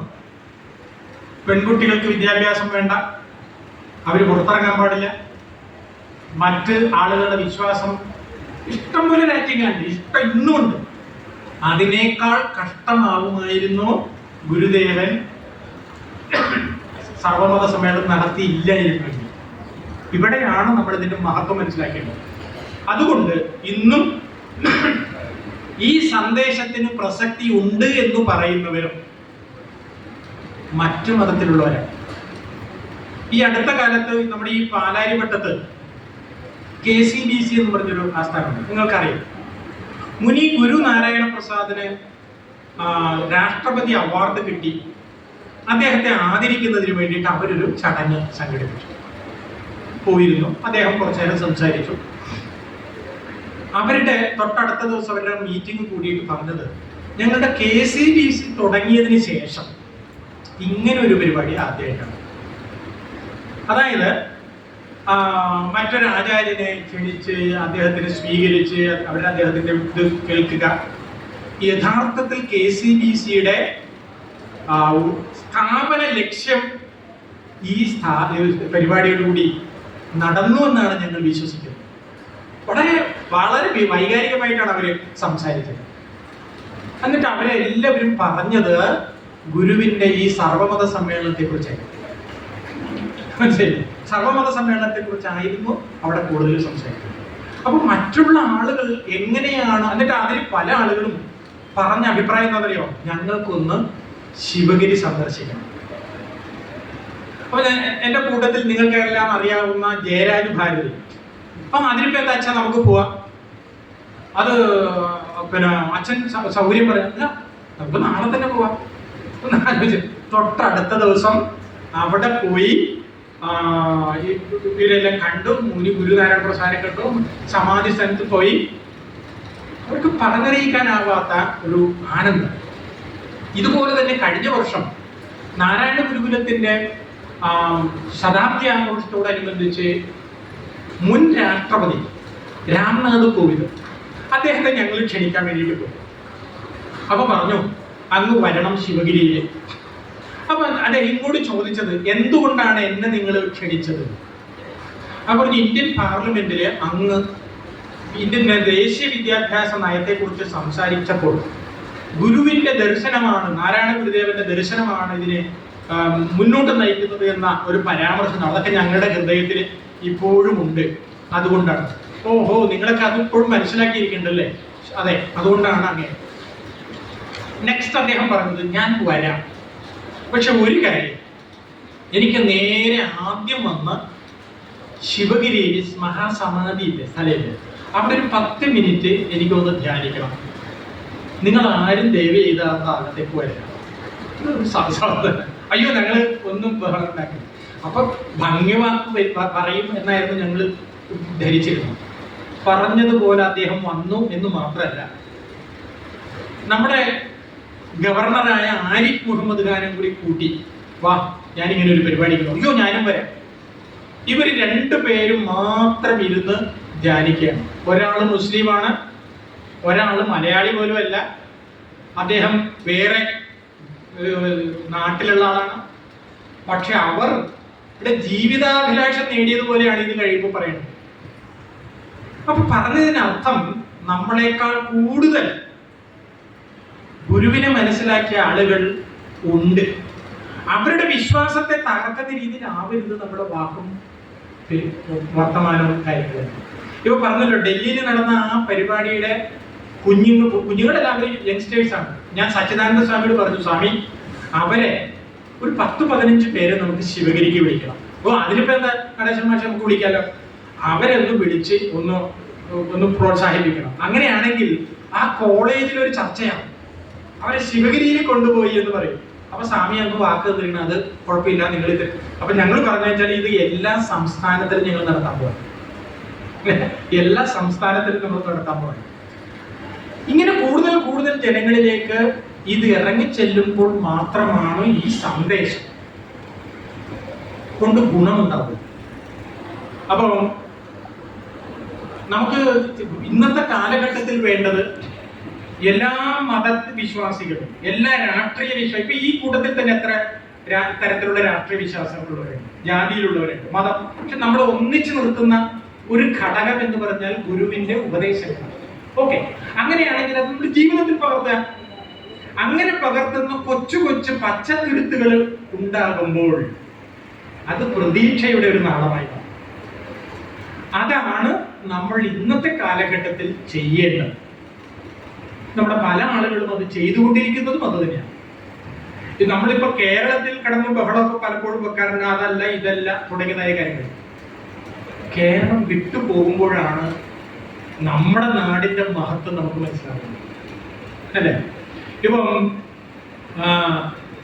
തമിഴ്നാട്ടിൽ തിരുട്ട് ഗ്രാമം എന്ന് പറഞ്ഞൊരു ഗ്രാമമുണ്ട്. തിരുട്ട് ഗ്രാമം കള്ളന്മാരുടെ നാട്. യഥാർത്ഥത്തിൽ അവിടെ നമ്മുടെ നാട്ടിലുള്ളതിനേക്കാൾ മഹാഗുരുക്കന്മാരുടെ സ്ഥലമാണ് കേട്ടോ തമിഴ്നാട്. അപ്പർ സുന്ദർ, മാണിക്യവാസകർ തുടങ്ങി 64 ശൈവ ഗുരുക്കന്മാർ, 12 എന്താ പറയുക നായന്മാർ, ആളവാർച്ച നായന്മാർ എന്ന് പറയുന്നത് നമ്മുടെ ഇവിടുത്തെ NSS അതല്ല കേട്ടോ. നായന്മാർ എന്ന് പറയുന്നത് വൈഷ്ണവ ഭക്തന്മാരാണ്. അപ്പോ മഹാഗുരുക്കന്മാരാണ് അവര്. പക്ഷെ അവരെ കുറിച്ച് ആർക്കും അവർക്ക് അറിയില്ല. അതിന്റെ കാരണം എന്താണെന്നറിയാമോ? ഈ തമിഴ്നാട് എന്ന് പറയുന്നത് സംഘകാലത്തോളം തുടങ്ങിയ ഒരു വലിയ സംസ്കാരത്തിന്റെ ഉറവിടമാണ്. പക്ഷേ അവിടുത്തെ ദ്രാവിഡവാദികളെല്ലാം ചേർന്ന് എന്ത് ചെയ്തെന്നറിയാമോ? അവർക്കൊരു നേതാവുണ്ട്, രാമസ്വാമി നായ്ക്കർ എന്നാണ് അങ്ങയുടെ പേര്. അങ്ങൊരു നിരീശ്വരവാദിയാണ്, എല്ലാത്തിനും എതിരാണ്. വേദത്തിനെതിരാണ്, ബ്രാഹ്മണനെതിരാണ്, ഹിന്ദിക്കെതിരാണ്, സംസ്കൃതത്തിനെതിരാണ്, പുരാണത്തിനെതിരാണ്, ദൈവങ്ങൾക്ക് എതിരാണ്, തമിഴിനെതിരാണ്. ഈ തമിഴ് സംസാരിച്ചാലേ പ്രാകൃതം, നിങ്ങൾ ഇംഗ്ലീഷ് സംസാരിക്കും. തിരുവള്ളുവർ എന്തൊക്കെയോ അയാളെ എഴുതി വെച്ചിരിക്കുന്നു, തിരുവള്ളുവരെ കുറിച്ച് പറയുന്ന. ഇങ്ങനെ നെഗറ്റീവ് ആണ് ഈ മനുഷ്യൻ. പക്ഷെ അവിടെ മുഴുവനും നവോത്ഥാന നായകനെന്നാണ് അവിടെ എഴുതി വെച്ചേക്കുന്നത്. അതുകൊണ്ട് തമിഴിന്റെ ടോട്ടൽ കൾച്ചർ ഇയാളിലേക്ക് കേന്ദ്രീകരിച്ചു. അതുകൊണ്ട് എന്തു പറ്റിയെന്ന് ചോദിച്ചാൽ, ഇന്ന് തമിഴ് ജനത അവരുടെ സംസ്കാരം മറന്നു ഈ തരത്തിലേക്ക് പോയി. കാരണം അവരുടെ കൂട്ടത്തിൽ നല്ലത് എന്ന് പറഞ്ഞ് ഉപദേശിക്കുന്ന ആളുകൾ ഉണ്ടെന്ന് അവർക്കറിയില്ല. ഞാൻ തിരുക്കുറളുമായി ബന്ധപ്പെട്ട ഒരു പുസ്തകം എഴുതാൻ വേണ്ടിയിട്ട് പല ആളുകളോടും ചോദിച്ചു. തിരുക്കുറൾ അറിയാവുന്നവർ വളരെ കുറവാണ്. ഇനി അറിയുന്ന ആളുകൾ, ഗുരുദേവന്റെ തിരുക്കുറൾ മൊഴിമാറ്റം പഠിച്ചവരാണ് ഈ ഇരിക്കുന്നത്. അതിൽ ആദ്യത്തെ ഒന്ന് കടവുൾ വാഴ്ത്താണ്. കടവുൾ വാഴ്ത്തിന് മലയാളം എന്താ കൊടുത്തിരിക്കുന്നത്? കടവുൾ വാഴ്ത്ത് എന്നുള്ളൊരു മലയാളം കൊടുത്തിരിക്കുന്നത് എന്താ? നിങ്ങൾ നമുക്ക് എല്ലാവർക്കും അറിയാം, ദൈവസ്തുതി. ശരിയല്ലേ? കടവുൾ വാഴ്ത്ത്, ദൈവസ്തുതി. ആദ്യത്തെ 10 അതിന്റെ പേര് ദൈവദശകം എന്ന് വേണേ വിളിക്കാം. വേണമെങ്കിൽ അത് ദൈവദശകം തന്നെയാണ്. പക്ഷേ തമിഴ്നാട്ടിലെ ഏറ്റവും കൂടുതൽ വിറ്റ എം കരുണാനിധി എഴുതിയ പുസ്തകത്തിൽ പറഞ്ഞിരിക്കുന്നത് തിരുവള്ളൂരിൽ ദൈവത്തെക്കുറിച്ച് ഒരു അക്ഷരം പറഞ്ഞിട്ടില്ല. ഒരക്ഷരം പറഞ്ഞിട്ടില്ല. അപ്പൊ ആദ്യത്തെ ഈ കടവുൾ വാഴ്ത്തുന്ന എന്താ മുമ്പിൽ കൊടുത്തിരിക്കുന്ന പേര്? വഴിപാട്. ആദ്യത്തെ 10 ശ്ലോകത്തിലും കുറളുകളിലും എന്തുണ്ട്? ദൈവത്തിനുണ്ട്. അകാരം എടുത്താതി ആകുമെല്ലാ എഴുത്തിലും ലോകത്തിന്റെ ഏകനാമാതി ഭഗവാൻ ആദിയായിടും. ആദി ഭഗവൻ എന്ന് തന്നെയാണ് പറയുന്നത്. മൂപ്പർ എന്താണ് പറയുന്നത്? അവിടുത്തെ ദൈവം കൊണ്ട് ഉദ്ദേശിച്ചില്ലേ നേതാവ്, കൂട്ടുകാരൻ എന്നൊക്കെയാണ്. അല്ലാതെ നിങ്ങൾ ഉദ്ദേശിക്കുന്ന ദൈവമല്ല കേട്ടോ. നിങ്ങൾ ഉദ്ദേശിക്കുന്ന ദൈവമല്ല. ഇങ്ങനെ പറഞ്ഞ് തമിഴ് കൾച്ചറിനെ നേരെ തിരിച്ചിട്ടു. സക്സസ് ആയിട്ടോ, അവര് സക്സസ് ആണ്. അതിനുശേഷമാണ് അവരിപ്പോ കേരളത്തില് വൈക്കം സത്യാഗ്രഹം നടന്നത് നിങ്ങൾക്ക് എല്ലാവർക്കും അറിയാം. ഗുരുവിന്റെ അനുഗ്രഹത്തോടുകൂടി ടി കെ മാധവന്റെ നേതൃത്വത്തിൽ നടന്ന ഏതാണ്ട് 300 ദിവസത്തിന്റെ അടുത്ത് നടന്നിരുന്നു. കേളപ്പൻ, കേളപ്പൻ, പി കേശവമേനൻ, മന്നത്ത് പത്മനാഭൻ തുടങ്ങി വലിയ ആളുകൾ ഗുരുദേവൻ നേരിട്ട് വന്ന് ഈ ധർമ്മപടന്മാരെ അനുഗ്രഹിച്ചു. 1000 രൂപ കൊടുത്തു, അല്ലേ? മാത്രമല്ല മഹാത്മാഗാന്ധി അതിന് വന്നതുകൊണ്ടാണ് ദേശീയ ശ്രദ്ധ പിടിച്ചത്. പക്ഷെ മഹാത്മാഗാന്ധിയുടെ ചില നിലപാടുകൾ അംഗീകരിക്കാൻ പറ്റാത്തതായി. അപ്പോ ഗുരു അവിടെ പറയുന്നുണ്ട്, ഈ മഹാത്മാഗാന്ധി പറഞ്ഞത് അവരെ അനുവദിച്ചില്ല എങ്കിൽ എങ്ങനെ നമുക്ക് ഈ വഴിയിലൂടെ പോകാൻ പറ്റും? ഇതല്ലേ നിയമം. അപ്പൊ ഗുരു പറഞ്ഞ് നടക്കാൻ അനുവദിച്ചില്ലെങ്കിൽ ആ നിയമം നമ്മളോട് ലംഘിക്കുക. അത് തന്നെ ഗുരു സാധാരണ പറയാത്ത ഒരു ഭാഷ ഉപയോഗിച്ചാണ്. അനാചാരത്തിന്റെ മതില് കെട്ടിക്കഴിഞ്ഞാൽ ആ മതില് നമ്മൾ പൊളിച്ചു പോകണമെന്നാണ് പറഞ്ഞതിനർത്ഥം. അപ്പൊ മഹാത്മാഗാന്ധി പറഞ്ഞ ചില വാക്കുകൾ ശരിക്കും അദ്ദേഹത്തിന്റെ അപക്വതയാണെന്ന് ഞാൻ പറയില്ല. വലിയ മഹാത്മാവാണ്. പക്ഷെ കൂടെ നിന്നവർ അദ്ദേഹത്തിനോട് ഉപദേശിച്ചു കൊടുത്തില്ല. ഈഴവ നേതാവായ ശ്രീനാരായണ ഗുരുദേവൻ ഈ വിഷയത്തില് വേറെ ചില അഭിപ്രായമാണ് പ്രകടിപ്പിക്കുന്നത് എന്ന് പറഞ്ഞത്. അത് ഇന്നോളം ആരും തിരുത്തിയിട്ടില്ല. നമുക്ക് ജാതിയില്ല എന്ന ഇത് ജീവിതത്തിലൂടെ കാണിച്ചു കൊടുത്തൊരു മഹാത്മാവിനെ അദ്ദേഹം വിളിച്ചത് തെറ്റായിരുന്നു എന്നുള്ളത്. പറഞ്ഞു വരുന്നത്, ആ സമ്മേളനത്തിലെ സിഖുകാരി സഹായിക്കാൻ വേണ്ടിയിട്ട് 10-40 പേര് ഇവിടെ വന്ന് ചപ്പാത്തിയൊക്കെ ഉണ്ടാക്കി സമരക്കാർക്കൊക്കെ വെച്ചു. മഹാത്മാഗാന്ധി അതൊന്നും വേണ്ട, ഇത് ഹിന്ദുക്കളുടെ പ്രശ്നമാണ്, അതുകൊണ്ട് ഹിന്ദുക്കൾ ഈ പ്രശ്നം പരിഹരിച്ചാൽ നിങ്ങൾ പൊക്കണം പറഞ്ഞിട്ട് അവരെ ഓടിച്ചു. പല ആളുകളും വന്നാണ്, അവരെല്ലാം പറഞ്ഞു വിട്ടു. ഒന്ന് ആലോചിച്ച് നോക്കിയാൽ അങ്ങനെ ആയിരുന്നുവെങ്കിൽ ഇന്ത്യക്ക് സ്വാതന്ത്ര്യം കിട്ടുമായിരുന്നു.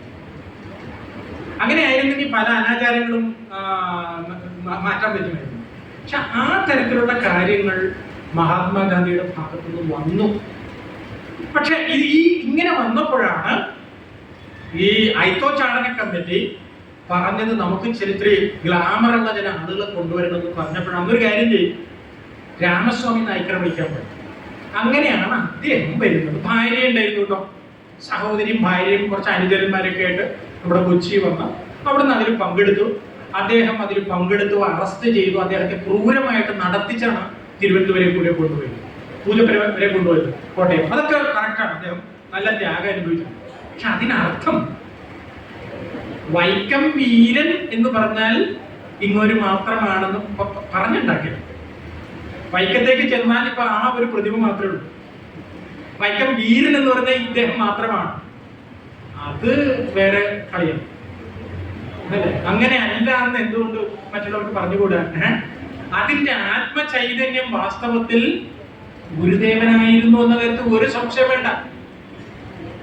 പിൽക്കാലത്ത് ആഗമാനന്ദ സ്വാമിയായി മാറിയ കൃഷ്ണൻ നമ്പ്യാരി, അദ്ദേഹത്തിന്റെ പങ്ക് വളരെ പ്രധാനമാണ്. കൃഷ്ണൻ നമ്പ്യാരി ഇല്ലായിരുന്നുവെങ്കിൽ യഥാർത്ഥത്തിൽ മഹാത്മാഗാന്ധി ഇണ്ടത്തുരുത്തി മനയിലെ നമ്പൂതിരി ഒരു പുസ്തകം കാണിച്ചിട്ട് പറഞ്ഞു, ഇത് ശങ്കര സ്മൃതി, ശങ്കരാചാര്യൻ എഴുതിയത്. 6 ആചാരങ്ങളും 64 അനാചാരങ്ങളുമാണ്. ഇതിൽ പറഞ്ഞിരിക്കുന്നത് എന്താണെന്ന് ചോദിച്ചാൽ, ഈ ഇപ്പോ അയിത്തം കൽപ്പിച്ചു വെച്ചിരിക്കുന്ന ജാതികളില്ലേ, അവര് കഴിഞ്ഞ ജന്മത്തിൽ പാപം ചെയ്തതിന്റെ ഫലമായിട്ടാണ് അവർ ഈ ജന്മം ഇങ്ങനെ എടുത്തത്. അതുകൊണ്ട് ധർമ്മം പുലരണമെങ്കിൽ അവരെ ഈ അമ്പലത്തിന്റെ അരിയത്തോട് പോലും അടുപ്പിക്കരുത്. യഥാർത്ഥത്തിൽ മഹാത്മാഗാന്ധി പകച്ചുപോയി അത് കേട്ടു. കാരണം മഹാത്മാഗാന്ധി സംസ്കൃതം പഠിച്ചിട്ടില്ല. മഹാത്മാഗാന്ധി പറഞ്ഞത് അങ്ങനെയാണോ? ഒരു കാര്യം, ഞാന് ഈ പുസ്തകം കൊണ്ടുപോയി മദനമോഹന മാളവ്യാജിയുണ്ട്, പണ്ഡിറ്റ് മദൻ മോഹൻ മാളവ്യാജി, അദ്ദേഹവുമായി ചർച്ച ചെയ്തിട്ട് ഇതിനൊരു പരിഹാരം. അന്നത്തെ കാലഘട്ടത്തിൽ കുമാരനാശാൻ മരിച്ചത് വിവരം ഒരു ഫോട്ടോ സഹിതം ഇവിടെ എത്തിയത് 1.5 മാസത്തിന് ശേഷമാണ് മാതൃഭൂമിയിൽ എത്തുന്നത്, കൊല്ലത്ത്. ആ സാഹചര്യത്തിൽ ഉത്തർപ്രദേശിൽ പോയി വിവരം ചർച്ച ചെയ്ത് ഇവിടെ വരണമെങ്കിൽ വർഷം 2-3 കഴിയുമായിരുന്നു. അപ്പോഴാണ് കേളപ്പജി പറഞ്ഞ്, എന്തിനാ സംസ്കൃതം പഠിച്ച കൃഷ്ണൻ നമ്പ്യാതിരി ഇവിടെ നിൽക്കുന്നുണ്ടല്ലോ. അങ്ങനെയാണ് അദ്ദേഹം പറഞ്ഞത്, ഇത് എഴുതിയത് ശങ്കരാചാര്യരല്ല, ഇത് എഴുതിയത് ശങ്കരം പോറ്റി, അയാളുടെ വീട് തിരുവല്ല. ഇത് എഴുതി വെച്ചിരിക്കുന്ന പൊട്ടത്തെറ്റാണ്, ഇതിലെ ഗ്രാമർ മുഴുവനും അബദ്ധം. 12 വർഷം കുപ്പസ്വാമി ശാസ്ത്രികളുടെ കീഴിൽ തമിഴ്നാട്ടിൽ പോയി ശങ്കര വേദാന്തം പഠിച്ചവനാണ് ഞാൻ. അതുകൊണ്ട് ഇതിന് യാതൊരു ആധികാരികത ഇല്ല എന്ന് പറഞ്ഞുകൊണ്ട് പൊളിച്ചടക്കിയതാണ് ആഗമാനന്ദ സ്വാമി. ഇത് ആരും പറയാത്തവരൊക്കെ കഥകളാണ്. കാരണം ചില ആൾക്കൊന്നും ഇഷ്ടമല്ല അങ്ങനെ പറഞ്ഞാൽ. അതുകൊണ്ടാണ് ആഗമാനന്ദ സ്വാമി അന്നില്ലായിരുന്നുവെങ്കിൽ മഹാത്മാഗാന്ധി അദ്ദേഹത്തിന്റെ മുമ്പിൽ തോൽവി സമ്മതിച്ച് ഇവിടെ നേരെ വിടുമായിരുന്നു. 2, ഈ സമരഭടന്മാരെ ഈ നിരാശരാകുമായിരുന്നു ഗുരുദേവന്റെ അനുഗ്രഹമില്ലായിരുന്നുവെങ്കിൽ. അപ്പൊ യഥാർത്ഥത്തിലുള്ള വീരന്മാര്, വൈക്കം വീരന്മാര് ആര് എന്നുള്ളത് വളരെ പ്രധാനപ്പെട്ട കാര്യമാണ്. നമ്മൾ ചർച്ച ചെയ്തുകൊണ്ട് വന്നിരിക്കുന്നത് സർവമത സമ്മേളനത്തിന്റെ സന്ദേശം. ആ സന്ദേശം ലോകത്തിലുള്ള എല്ലാവർക്കും ഉൾക്കൊള്ളാൻ കഴിയുന്ന, അതായത് കുറി വരച്ചാലും കുരിശ് വരച്ചാലും കുമ്പിട്ട് നിസ്കരിച്ചാലും കാണുന്നതുമൊന്ന് കേൾക്കുന്നതുമൊന്ന് കരുണാമയനാം ദൈവമൊന്ന്.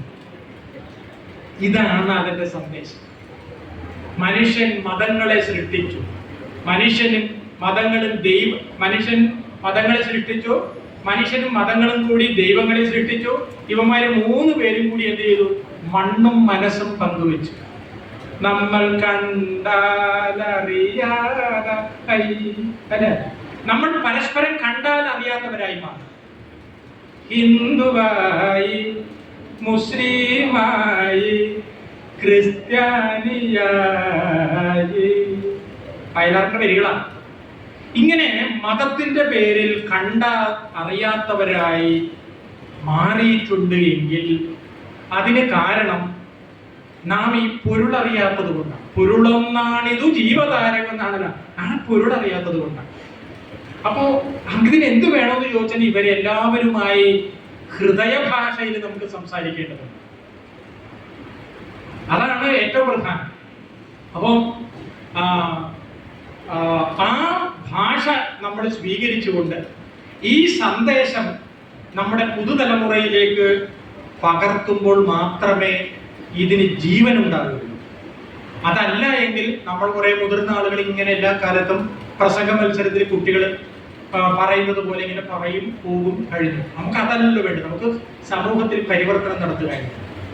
അപ്പൊ നമ്മുടെ ഈ സത്സംഗ സമിതി ശ്രീനാരായണ ധർമ്മ പഠന ശിബിരവുമായി ബന്ധപ്പെട്ട് നടത്തുന്ന ഈ സത്സംഗം വളരെ കാലമായിട്ട് പ്രവർത്തിച്ചുകൊണ്ടിരിക്കുകയാണ്.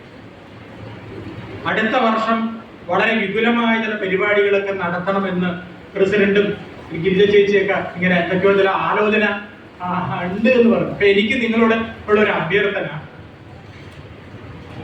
നമ്മുടെ യുവാക്കൾക്ക് വേണ്ടി, കോളേജിലും സ്കൂളിലും ഒക്കെ പഠിക്കുന്ന യുവാക്കൾക്ക് വേണ്ടി ചില പരിപാടികൾ, അവരെ പഠിപ്പിക്കുന്ന അധ്യാപകർക്ക് വേണ്ടിയിട്ട് ചില പരിപാടികൾ, കഥയും കവിതയും ഒക്കെ എഴുതുന്ന സാഹിത്യകാരന്മാരുണ്ട്, കലാകാരന്മാരുണ്ട്, അവർക്കൊക്കെ വേണ്ടിയിട്ടുള്ള ചില പദ്ധതികൾ വേണം. കാരണം ഇന്നത്തെ യുവാക്കൾ അവർക്ക് അറിയില്ലാത്തത് കൊണ്ടാണ്, അല്ലാതെ അവരെ വേറെ വിചാരിച്ചിട്ടല്ല.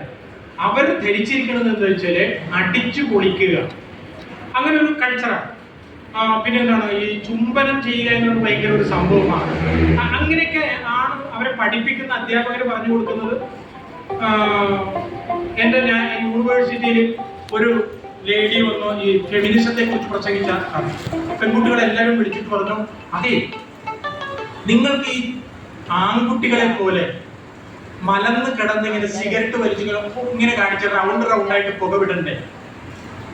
നിങ്ങൾക്ക് ഇവിടുത്തെ ആൺകുട്ടികളെ, നിങ്ങളല്ലേ കമന്റ് അടിക്കുന്നത്, നമുക്ക് അവരെ തിരിച്ച് കമന്റ് അടിക്കണ്ടേ?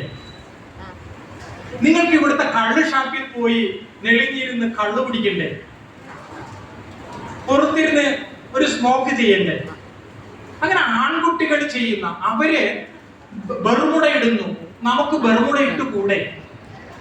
നമ്മൾ എന്തിനാണ് ഈ മുടിയെല്ലാം ഇങ്ങനെ നീട്ടി വളർത്തി എന്താണ് മുല്ലപ്പൂക്ക് വെക്കുന്നത്? അതെല്ലാം വെട്ടി കളഞ്ഞ് ബോയ് കട്ടാക്കിയാൽ എന്താ? എന്റെ കൂട്ടത്തിലെ ഒരു ടീച്ചർ തൊട്ടടുത്ത ദിവസം പോയി വെട്ടിക്കളഞ്ഞു. എന്ത് പറ്റി ടീച്ചറെന്ന് ചോദിച്ചു. ഒന്നുമില്ല, സ്വകാര്യമായിട്ട് ചോദിച്ചാൽ ഞാൻ പറഞ്ഞുതരാം. ഇത് നടന്ന സംഭവമാണ്. അപ്പൊ ഫെമിനിസം എന്ന് പറഞ്ഞാൽ ഇതാണ് എന്ന് നമ്മുടെ മക്കള് ധരിച്ചു വെക്കുന്നത് എന്താ കാരണം? ഇതിനെ സപ്പോർട്ട് ചെയ്യുന്നവരുള്ളത് കൊണ്ടാണ്. അങ്ങനെയല്ല കേട്ടോ മക്കളെ എന്ന് പറഞ്ഞു കൊടുക്കണ്ടേ നമുക്ക്. ഇതുപോലെ തന്നെ അധ്യാപകർ കുഞ്ഞുങ്ങൾ കാണിക്കുന്ന ഈ തോന്നിയവാസത്തിന് കൂട്ടു നിൽക്കരുത്. അറ്റ്ലീസ്റ്റ് നമുക്ക് ചിലപ്പോൾ ഇന്നത്തെ രാഷ്ട്രീയ സാഹചര്യത്തിൽ എന്തെങ്കിലും പറഞ്ഞാൽ അവന്റെ കാര്യം പോക്കാം, അല്ലെ? ഒരു ചെക്കനെ എല്ലാവരും നോക്കി നിന്ന് അടിച്ചു കൊന്നിട്ട് ആരും ആരോടും പറഞ്ഞില്ല, എന്നിട്ട് എല്ലാവരും പോയി സിനിമക്ക് പോയി. കേരളം നമ്മൾ പറയും കേരളം ഭയങ്കര സൂപ്പറാണെന്ന് പറയും. സൂപ്പർ അങ്ങനെയല്ല. പ്രാകൃതമായ സംസ്കാരമാണ് നമ്മുടെ മക്കളിൽ പലരും ഉൾക്കൊണ്ടിരിക്കുന്നത്. ഏതെങ്കിലും കോളേജിന്റെ ഹോസ്റ്റലിന്റെ റൂമിൽ കയറാൻ ദൗർഭാഗ്യം ആർക്കെങ്കിലും കിട്ടിയിട്ടുണ്ടെങ്കിൽ, പ്രൈവറ്റ് കോളേജിന്റെ കാര്യം അല്ല ടൈമാണ്. ക്രിസ്ത്യൻ സമൂഹത്തിന്റെ കോളേജില് ഒരു കോളേജിലും ഈ പരിപാടി നടക്കില്ല, അവർ സമ്മതിക്കുകയില്ല. സർക്കാർ യൂണിവേഴ്സിറ്റിയോ കോളേജിലോ ഹോസ്റ്റലിലാണെങ്കിൽ ഞാൻ ഇനി പ്രത്യേകിച്ചൊന്നും പറയണ്ടേ, കാരണം അവരുടെ കൺകണ്ട ദൈവങ്ങളാണ് ആയിരിക്കുന്നത്. അപ്പൊ സ്വാഭാവികമായിട്ട് അവരെ പോലെ ആവേണ്ടത് ഇവരുടെ ഇതാണ്. അപ്പൊ ഇടയ്ക്കെങ്കിലും അങ്ങനെയല്ല മക്കളെ, നമുക്കൊരു പാരമ്പര്യമുണ്ട് അല്ലെ എന്ന് പറഞ്ഞു കൊടുക്കണ്ടേ? ഇങ്ങനെയുള്ള വ്യത്യസ്തമായ ചില പരിപാടികൾ ഇതിന്റെ ഭാഗമായി നമുക്ക് സംഘടിപ്പിക്കാം. അതിനിപ്പോ ഇവര് 2-3 പേര് സെക്രട്ടറി പ്രസിഡന്റ് മാത്രം വിചാരിച്ച കാര്യം നടക്കില്ല. നമ്മൾ ആ തരത്തിലുള്ള ചില ആവശ്യങ്ങളുണ്ട്. ഇനി ഇതിന് വിപുലമായി എല്ലാ മത വിഭാഗത്തിലുള്ള, രാഷ്ട്രീയത്തിൽപ്പെട്ട, ജാതിയിൽപ്പെട്ട ആളുകളെ കൂടി നമുക്ക് ഉൾപ്പെടും. അത് നമുക്ക് ഇങ്ങനെ ഒരു പരിപാടി പ്ലാൻ ചെയ്താൽ അല്ലെ? നമ്മൾ എല്ലാ കാലത്തും ഇങ്ങനെ കുന്നായ്മയും കുശുമ്പും പറഞ്ഞ പോരല്ലോ അല്ലെ? നമുക്ക് നമ്മുടെ മക്കൾക്ക് ചില നല്ല മാതൃകകൾ കാണിച്ചു കൊടുക്കണ്ടേ? അത് കണ്ടവർ വളരട്ടെ. ശരിയാണ്, കാരണം മക്കളെല്ലാം കാനഡയിലും ജർമ്മനിയിലും അല്ലേ, എന്നാ പിന്നെ എന്തെങ്കിലും നല്ലത് ചെയ്തേക്കാം എന്ന് വിചാരിക്കുന്ന കാലമാണെന്ന്. ആ നിലയിൽ നമുക്ക് ഈ സത്സംഗം എന്ന വാക്കിന് വളരെ ആഴത്തിലുള്ള അർത്ഥമുണ്ട്. പ്രസംഗിക്കുന്ന, അങ്ങനെ ചായ കുടിക്കുക അല്ലെങ്കിൽ അതല്ല സത്സംഗം. സത്തിന് നിറഞ്ഞൊഴുകാൻ സാധിക്കണം. പരസ്പരം സത്ത് എന്ന് പറഞ്ഞാൽ ഈ സാരം തന്നെയാണ്. അതിന് പരസ്പരം നിറഞ്ഞൊഴുകാൻ സാധിക്കുന്ന ഇടമാണ് സത്സംഗം. അവിടെ നാം കഴിക്കുന്നത് ചോറായിരിക്കും, പക്ഷെ അത് പ്രസാദമായി മാറും. അവിടെ നമ്മൾ സംസാരിക്കുന്നത് പല വിഷയങ്ങളാകും, പക്ഷേ അത് എന്താ പറയും, നല്ല ആത്മീയ പ്രഭാഷണങ്ങളായി മാറും. അതിനു വേണ്ടിയിട്ട് പോകുന്ന യാത്രകൾ തീർത്ഥയാത്രയായി മാറും. എന്താ കാര്യം? എൻ്റെ ഉള്ളിൽ നിറച്ചു വെക്കേണ്ടത് സത്ത് ആണ്. ആ സത്തിനെ അറിയാൻ വേണ്ടിയിട്ടുള്ള യാത്രയാണ്. ആ സത്തെന്ന് പറഞ്ഞാൽ ഭയപ്പെടരുത്, നഷ്ടപ്പെട്ടു പോയ നിഷ്കളങ്കതയാണ്. നമുക്കെല്ലാവർക്കും ഒരു ബാല്യമുണ്ടായിരുന്നു. ആ ബാല്യകാലത്ത് നമ്മളെ കാണുമ്പോൾ ആളുകൾ, അച്ഛനും അമ്മക്കും മാത്രമല്ല കാണുന്നവർക്ക് മുഴുവനും ഒരു മുത്തം തരാൻ തോന്നും നമ്മുടെ ഓരോരുത്തരും മുഖം. കാരണം എന്തെങ്ങനെയാണോ, അത്രമേൽ നിഷ്കളങ്കരായിരുന്നു നാം.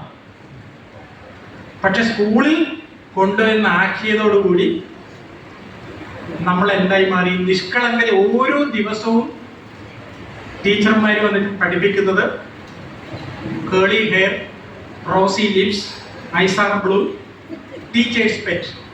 ടീച്ചർക്ക് ഇഷ്ടം ഉണ്ടാവണമെങ്കിൽ ബാർബി പാവ പോലെ ഇങ്ങനെ അണിഞ്ഞൊരിഞ്ഞു വരണം. ഇല്ലെങ്കിൽ ടീച്ചർക്ക് കുശുമ്പ് തോന്നും. ഒന്നാമത്തെ സാധനം. രണ്ടാമത്തെ സാധനം എന്ന് വെച്ചാല് നുണ പറഞ്ഞു കഴിഞ്ഞാൽ ലൈക്ക് കിട്ടും. അതെന്താ?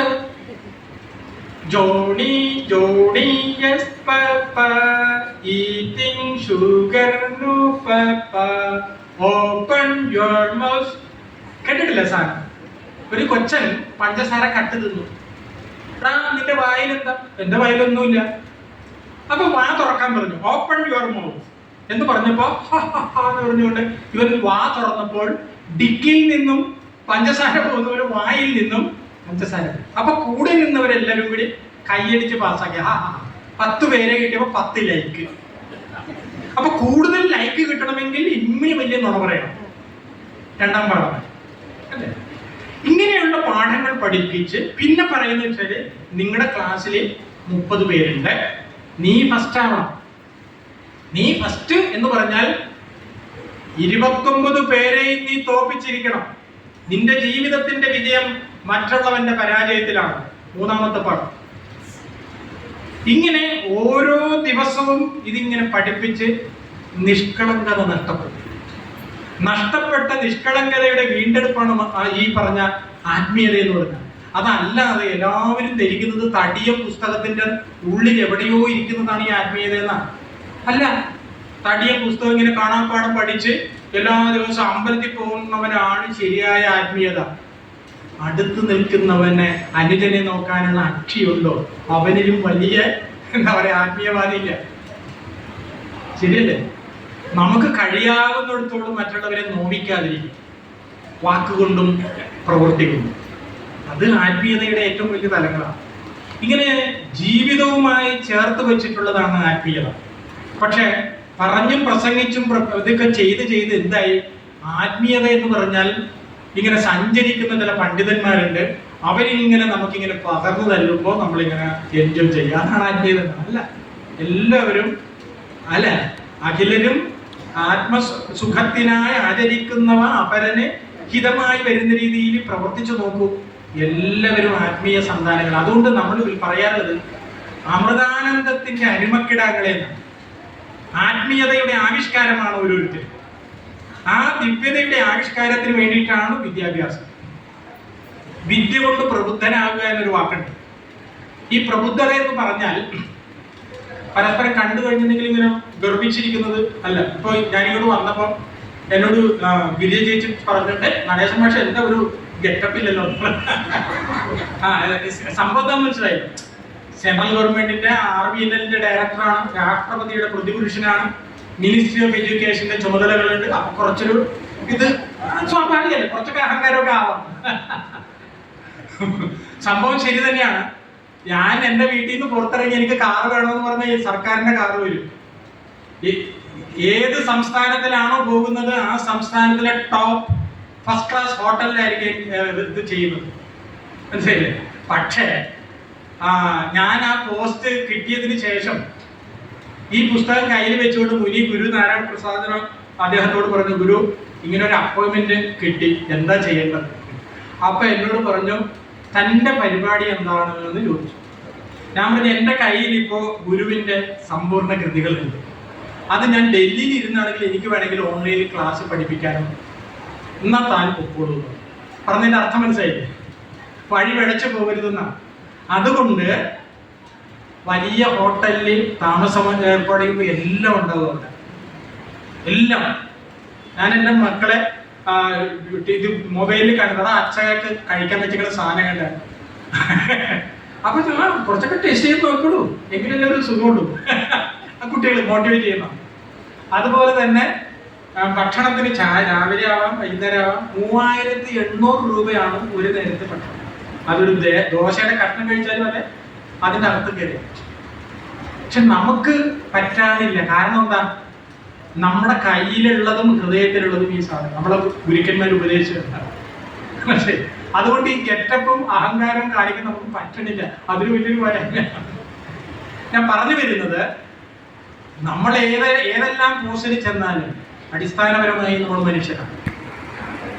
ഒരൊറ്റ ഒരു കാര്യം കൂടി പറഞ്ഞിട്ട് ഞാൻ നിർത്തുകയാണ്. ഞാൻ ഈ ഇതിന്റെ പിന്നെ ചുമതല ഏറ്റതിന് ശേഷം ആദ്യമായി നമ്മുടെ സുഹൃത്തുക്കളായിട്ട് ഡൽഹി രാമകൃഷ്ണ ആശ്രമത്തിൽ പോയി. അപ്പൊ അവിടുത്തെ സ്വാമിയോട് ആദ്യം പറഞ്ഞത്, ഇവിടെ ധാരാളം മഹാപുരുഷന്മാരുടെ ഫോട്ടോ ഉണ്ടല്ലോ, ഇവിടെ ഗുരുവിന്റെ ഫോട്ടോ വെക്കും. അതിനിപ്പോ എന്താ, നിങ്ങളൊന്നും സംഘടിപ്പിച്ചു തരുമോ? ഞങ്ങൾ സംഘടിപ്പിച്ചു തരാം. ഞങ്ങൾ കൊടുത്തു, ഫോട്ടോ കൊടുത്തു. അതൊരു ഒരു ഫംഗ്ഷനായിട്ടാണ് അവര് അന്നത് മനസ്സിലായി, വെറുതെ തൂക്കാം. പക്ഷെ അതല്ല, ഇന്ന ദിവസം ഇത്രാം തീയതി ഗുരുവിന്റെ ഫോട്ടോ അനാച്ഛാദനം ചെയ്ത് ഫംഗ്ഷൻ. അതിനുശേഷം ചർച്ച ചെയ്തപ്പോൾ പറഞ്ഞു, ഗുരുവിന്റെ പുസ്തകങ്ങളൊക്കെ എവിടെന്നാണ് കിട്ടുന്നത്?